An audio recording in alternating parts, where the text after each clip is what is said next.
अनुसूचित जाती आरक्षणाचं उपवर्गीकरण करून मातंग, मोची, मेहतर, बोरुड, होलार, ढोर या 6 जातींना स्वतंत्र आरक्षण मिळावे या मागणीसाठी धर्माबाद नांदेड येथून सुरू झालेली धर्माबाद ते मुंबई पदयात्रा 23 जून रोजी सोलापुरात पोहोचली। ही पदयात्रा 11 जून पासून सुरू झाली असून मुंबईपर्यंत 6,000हून नागरिक सहभागी झाले आहेत।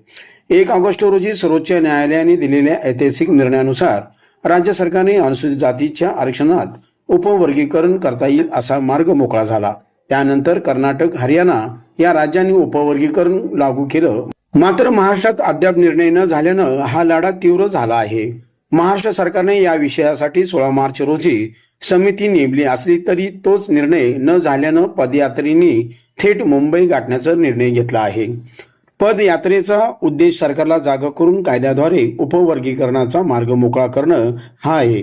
या पदयात्रेत डॉक्टर जनार्दन अंधोरे, रामभाऊ बराडे, रमेश सरवदे, गजानन देवकर, सुखात शिवशंकर, प्रकाश रिकलवाल, श्याम मिरके, भरती जावळेकर यासारखे कार्यकर्ते पुढाकार घेत आहेत। सोलापूर मुक्कामानंतर ही पदयात्रा पुढे मुंबईच्या दिशेने रवाना होणार आहे। एक सक्षम आणि स्वावलंबी समाज उभा करायचा असेल तर न्यायाचं आणि अधिकाराचं वितरण तातडीनं आणि युद्ध पातळीवर झालं पाहिजे अशा प्रकारची अपेक्षा आहे। आणि ते होण्यासाठी अनुसूचित जातीच्या आरक्षणामध्ये उपवर्गीकरण अनिवार्य आहे। आणि असं असताना सरकार विलंब लावत आहे आणि त्यामुळे समाजामध्ये संताप वाढत आहे। एकीकडे सरकार विलंब लावत आहे आणि इकडे लाभार्थी जाती, प्रगत झालेल्या जाती अनुसूचित जातीमध्ये फूट पडेल हा खोटा दावा करून, खोटा कांगावा करून बाबासाहेबाच्या विचाराला, समतेला, न्यायाला, वंचिताच्या मानवी अधिकाराला विरोध करत आहेत। अशा परिस्थितीमध्ये हा समाज एका मोठ्या संकटात सापडलेला आहे। या समाजाच्या प्रती ज्यांची बांधिलकी आहे, सरकार म्हणून, समाज म्हणून, इथल्या सिव्हिल सोसायटी म्हणून, या सगळ्या लोकांनी वंचिताची बाजू घेऊन उभं टाकण्याची गरज आहे। मग आमचा सामाजिक न्यायाचा विचार मांडणाराही कोणी बांधव असेल तो या न्यायाच्या बाजूने उभं टाकला पाहिजे, पण असं होताना दिसत नाही। आणि म्हणून राज्यातल्या मातंग आणि तत्सम आमच्या लाभोंची जाती समूहाची जी आग्रही भूमिका आहे, जर सरकार न्याय देण्यासाठी विलंब करत असेल, वेट अँड वॉचची भूमिका घेत असेल तर निश्चितपणानं सरकारला या समाजाच्या उद्रेकाला तोंड द्यावं लागणार आहे। ही पदयात्रा येत्या 6 जुलै रोजी मुंबईमध्ये पोहोचणार आहे। आमची अपेक्षा आहे 10 जुलैपर्यंत हे अधिवेशन सुरू आहे। आम्ही पोहोचण्याच्या अगोदर राज्यामध्ये वर्गीकरणाचा कायदा झाला पाहिजे या अपेक्षेने आम्ही ताकदीने निघालेलो आहोत।